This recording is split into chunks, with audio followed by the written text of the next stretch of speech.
மக்களவை மாநிலங்களவை ஆகிய இரண்டு அவைகளுமே இன்று தொடங்கிய சில நிமிடங்களில் நண்பகல் 12 மணி வரை ஒத்திவைக்கப்படுவதாக அறிவிக்கப்பட்டிருக்கிறது. நேற்று டெல்லியில் இளைஞர்கள் தரப்பில் நடைபெற்ற போராட்டம் தொடர்பாக விவாதிக்க வேண்டும் என காங்கிரஸ் கட்சியின் தலைவர் மல்லிகார்ஜுன கார்கே இன்று மாநிலங்களவையில் வலியுறுத்தினார். ஆனால் அதற்கு அனுமதி மறுக்கப்பட்டது. அனுமதி மறுக்கப்பட்டதை அடுத்து மாநிலங்களவையில் எதிர்க்கட்சி எம்பிக்கள் முழக்கங்களை எழுப்பினார்கள். இதையடுத்து மாநிலங்களவையும் 12 மணி வரை ஒத்திவைக்கப்படுவதாக அறிவிக்கப்பட்டிருக்கிறது.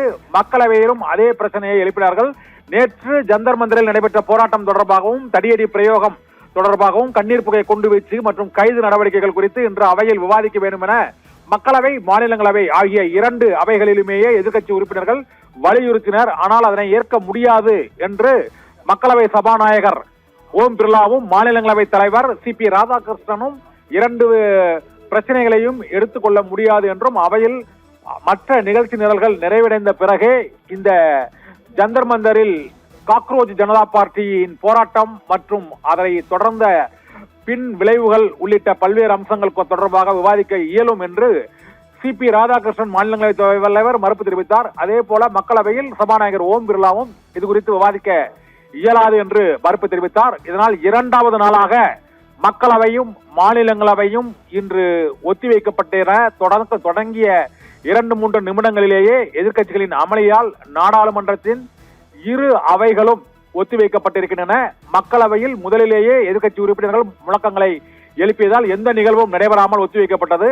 ஆனால் மாநிலங்களவை பொறுத்தவரை மத்திய இணையமைச்சர் எல் முருகன் ஒரு மசோதாவை அவர் முன்மொழிந்து அதன் பின்னர் அதன் மீது பேசுவதற்கு அனுமதி கோரிய சூழ்நிலையில் அங்கு மல்லிகார்ஜுன கார்கே காங்கிரஸ் கட்சியின் தலைவர் மல்லிகார்ஜுன கார்கே எழுந்து பேசுகையில் நேற்று நடைபெற்ற அந்த இளைஞர்களின் போராட்டம், நீட் வினாத்தாள் கசிவு, மத்திய அமைச்சர் தர்மேந்திர பிரதானின் ராஜினாமா விவகாரம் உள்ளிட்டவை குறித்தும் டெல்லியில் போராடிய இளைஞர்கள் மீது தடியடி பிரயோகம் நடத்தியதற்கான காரணம் மற்றும் கைது செய்யப்பட்டவர்களின் எண்ணிக்கை, பேச்சுவார்த்தையில் நடைபெற்றது என்ன என்பது உள்ளிட்ட பல்வேறு பிரச்சனைகள் தொடர்பாக பேரவையில் தெரிவிக்க வேண்டும் என கோரப்பட்டது. ஆனால் அதற்கு அனுமதி மறுக்கப்பட்டது.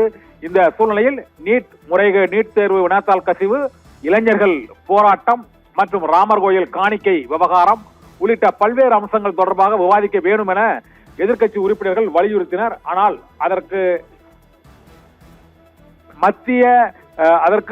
மக்களவை மாநிலங்களவை இரண்டு அவைகளின் சபாநாயகர்களும் அதற்கு ஏற்க முடியாது என்று கூறி அவை நடவடிக்கைகளை ஒத்திவைப்பதாக தெரிவித்தனர். இரண்டு எதிர்க்கட்சி உறுப்பினர்களும் ஆளுங்கட்சி உறுப்பினர்களும் தொடர்ந்து முழக்கங்களை எழுப்பி கூச்சல் குழப்பம் அமளியில் ஈடுபட்டதால் இரு அவைகளும் நண்பகல் 12 மணி வரை ஒத்திவைக்கப்பட்டிருக்கிறது.